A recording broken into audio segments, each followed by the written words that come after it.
وحلقات كيني سعودي متكملة كهذا أمثلة يتصالياش القرآن الكريم إنه وجود شرة إلهي سبحانه وتعالى إنه وجود القرآن بينو سود شيء سيء إنه فهم سيء مقاصد يوجدون الله سبحانه وتعالى قرآن كوسود شيء اللي نقولها جايو أمثلة بعض من السواق عضني أو كوسابسان وحيلة كلا دوان قار كوسابسان المؤمنين iyo markii wax bixiyay ilaahay darteed bixiyaan mithaalka ku saabsan asharka helayaan iyo xasanaadka ay ka helayaan iyo mithaal ku saabsan qofka markaan ilaahay darteed wax u bixin aba ilaahay darteed aan u shaqeynin sida uu khasaarobayo oo dariskeena ugu dambeeyay oo kamid aha maanta insha Allah waxaan qaadan doonaa mithaal cajiib oo ilaahay subhanahu wa ta'ala uu maartay nooga soo dhigay ruuxa xaaraan cunka khaasatan ribada waxa la yiraahdo oo ilaahay subhanahu wa ta'ala uu xaaraantinimeeyay oo noocyo kala duwan ah oo qofka muslimka inuu barto oo ogaado soo isaga dhawro isaga ilaaliyo ay mudan tahay bawaajib ay tahay ribadaasi qofka maati cali cuna ee u bareera sida uu xaalkiisu yahay ba ilaahay subhanahu wa ta'ala mithaal inaga siiyo cajiiba waa aayada quraanka ah ee 257 suuratul baqara قال الله تبارك وتعالى الذين يأكلون الربا لا يقومون إلا كما يقوم الذي يتقبضه الشيطان من المس ذلك بأنهم قالوا إنما البيع مثل الربا وأحل الله البيع وحرم الربا فمن جاءه موعظة من ربه فانتهى فله ما سلف وأمره إلى الله ومن عاد فأولئك أصحاب النار هم فيها خالدون آياتها سقران كعه إلهي سبحانه وتعالى وحكوت المامي ربدا سي إلهي حالات نمي هو عنا يجو مركز ربدا سي قوضانية أرزاق مودي محوها يعني دوني هكا كشقيستان هو حيالها مات بني آدم اللوغة تاقلا يهي وليبا مسلمين تأين بدون رقم اللوغة تاقلا يهي مات يعني هايستان للمحنمو محوها هرمر دقال السوكر لي مات هايستان إلهي سبحانه وتعالى سوى حرساقي إلهي أضامهم بيكون كبس كلها أي نجوا رمية روح الربا عنا وإلهي سبحانه وتعالى الذين يأكلون الربا هو الربا عنية لا يقومون إلا كما يقوم الذي يتخبطه الشيطان من المس لا يقومون يعني من المات قبورها قيامها ما كان يسوى صارتك بعث ودعوه أكع مايان صدو أكع مويانه روح الدردرين الشيطان كوالي لا يقومون إلا كما يقوم الذي يتخبطه الشيطان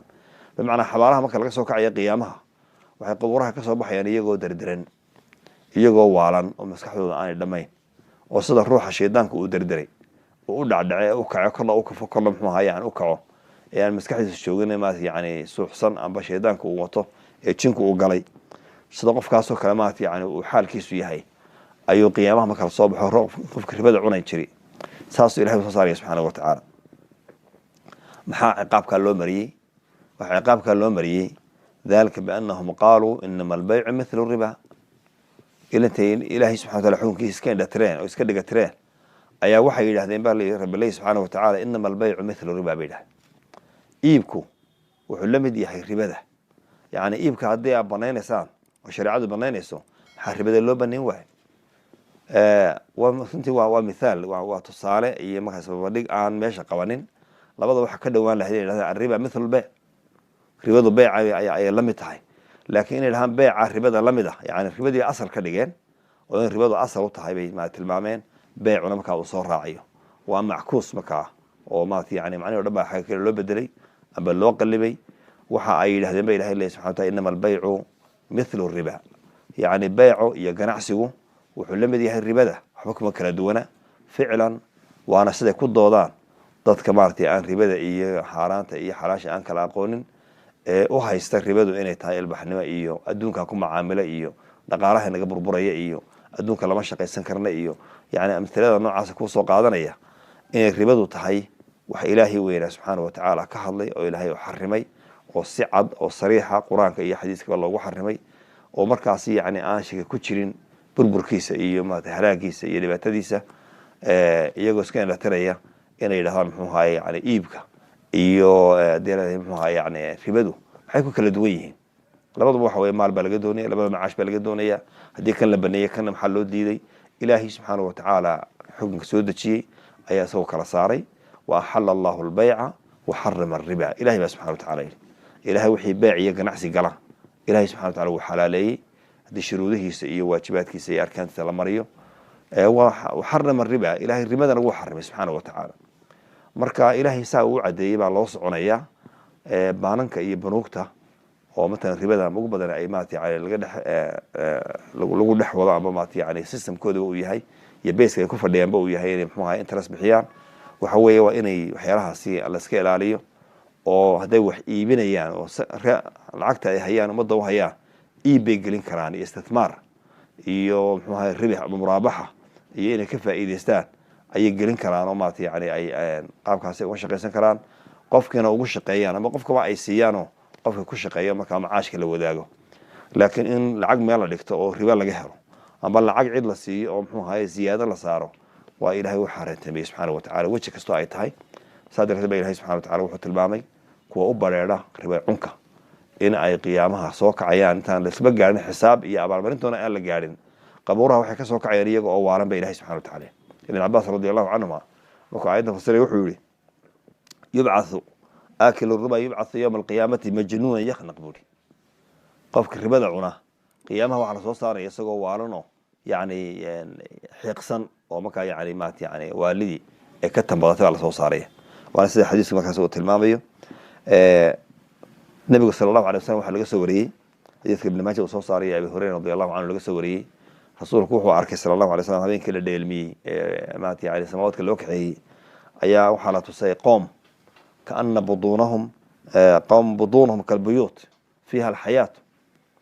nabigu waxaa la tusay sal ll ly slam qoom caloolahoodu aada gurye moodo waa weynaanta maqsin baad moodaa waxaana ka buuxa abeysooyin baa calooshooda ka buuxa buu yiri rasul alay slam. waxaa laga arkayaa dibaddaa laga arkaya abeysooyinkii oo dhex galgalanaya calooshooda.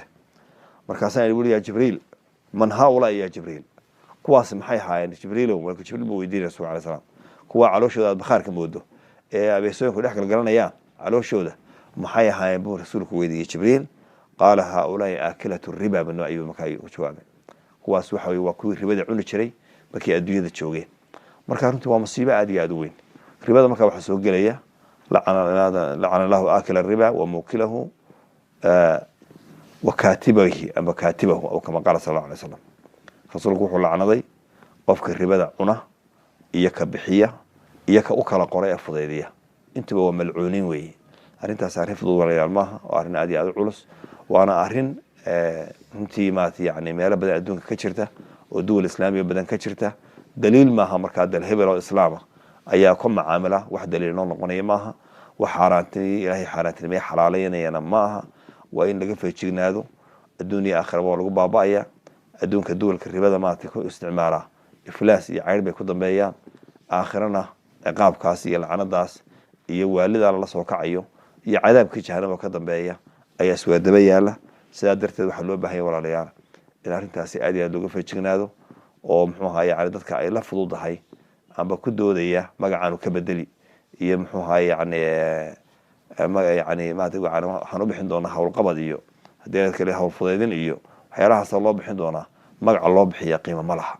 laakiin nuxurka shayga iyo wuxuu u asaasan yahay ayaa laga raacaya. musameyaadka iyo magacaabistu wax qiimay ku fadhidaa ma jirto.